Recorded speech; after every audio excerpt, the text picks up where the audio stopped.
Bret Baier from the Fox News Channel joins us now. I'm sure that that was an interesting conversation discussed around the table there last night on Special Report, Bret.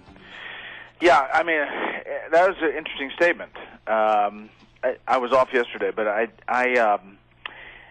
tell you, if you went down and talked to folks, if that's the case, why are right track, wrong track polls at 26%, 27% right track? It's, I don't know if that can be backed up factually across the board, as the president says. Well, what's going on with this president? Because lately, he's the bear, as he says, is on the loose. He seems like, it's almost as if the president is going, I got nothing to lose at this point. As you say, the right track, wrong track is in the toilet. My personal popularity is in the toilet. I don't have much in the way of an approval rating on any level. At this point, what has he got to lose? Yeah, well, he's got to lose the Senate, I suppose, and he's making the calculation. The White House is making the calculation that going on the offensive and going can rally the base for November. There's not a lot of indication in the polls that is happening or going to happen. There's obviously a lot of time between now and then, and Republicans could drop the ball and drop the advantage that they have between that time. But I think it's pretty telling that the White House is now signaling that the president and the administration may get involved in the Israeli-Palestinian back and forth to try to dial back what's happening there. To try to come to some ceasefire. The fact that they are signaling that is what they're going to do suggests that they are going for a long ball. I mean, to think that they could come to some solution quickly is optimistic. Yeah, if I were Netanyahu, I would say, why don't you take care of your own border crisis? I'll take care of mine. Yeah, I mean, yesterday 180 rockets fired from Gaza into Israel. You have airstrikes continuing, obviously the threat of this ground invasion continuing, and that does not look like it's dialing back at all. Well, but Bret Baier, to Brian's point there, we have seen the reports that the State Department is trying to position themselves to be a mediator between the Palestinian Authority and Israel so that we can get a bit of a ceasefire going on here. But from your reporting there at Fox News, is there any indication that Prime Minister Netanyahu would be interested in that, considering a lot of people on the ground feel like the Obama administration has not been a fair broker for Israel? Yeah, and you had this back and forth between what was said by a White House aide and the State Department not backing it up, criticizing Israel. I think there's definitely skepticism in Israel about the U.S. role. I think Netanyahu, just by reading what I've read about him and talking to people who know his thinking, wants the rockets to stop.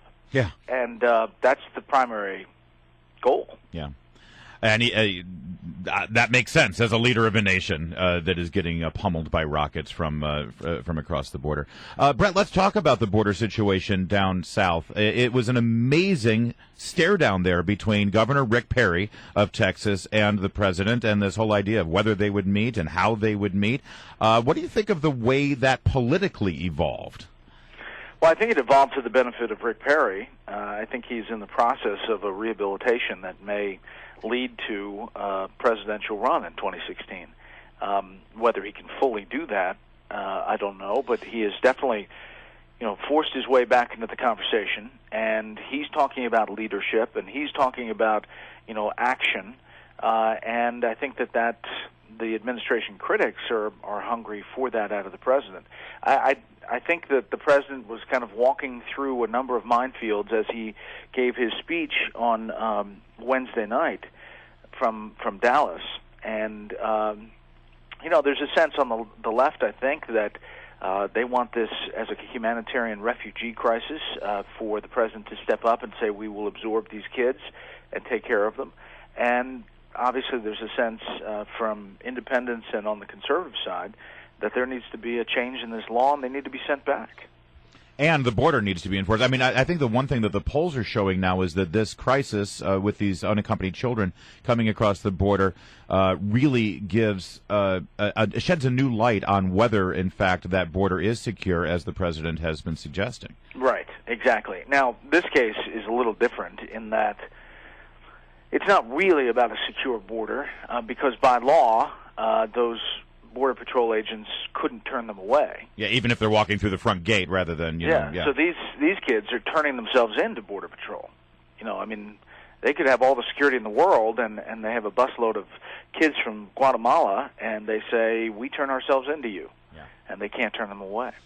All right, I want to turn to the IRS probe that continues to go on Capitol Hill. This Lois Lerner email that came out the other day, which said, she's talking to the IT people and she's describing a conversation she just had with her colleagues, and she says we need to be very cautious about the things we write in emails because Congress could come to us and ask for these emails. The first question I have is, well, what do you have to be cautious about if you're acting properly? And then the second question is about this instant messaging system that was revealed. Yeah, I think this is a major development in this case, and I think it probably leads to a special prosecutor, I would think. But, I think there's some back and forth about that. I mean, the fact that Lois Lerner writes down that they need to be cautious about what they write in email, well, she just did. She wrote in the email something that was clearly going to get the attention of Congress if she was trying to avoid it. But this instant message system, the purpose of the email is to write the IT person essentially at the IRS and say, can they track the instant message system too? And the answer is you should treat everything that you write in electronic communications as that it can be retrievable. Yeah, but it's interesting because they say, no, we don't, as a matter of record, archive these things. But that doesn't mean that some of these messages are not recoverable.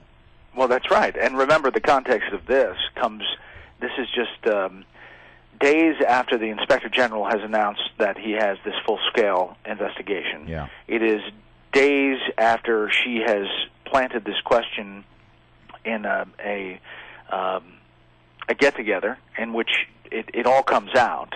And it's also weeks after she supposedly loses her hard drive. Yeah. And Bret Baier, just really quickly, we've only got 30 seconds, but you just said you think this is going to lead to a special prosecutor. Representative Jim Jordan was just here yesterday morning. He said the same thing. Is there any stomach for that from Eric Holder? It has to come from the Attorney General, doesn't it? It does, but I think there's political pressure, and it just may lead to that. I know that the Republicans are pushing for it, but as more of these little tidbits come out and as it's harder and harder to defend what they're seeing in plain sight, I think there'll be a call that maybe gets heated. All right, Bret Baier from the Fox News Channel, the anchor of Special Report. It's a real pleasure to have you on the show again. Have a great weekend. Talk to you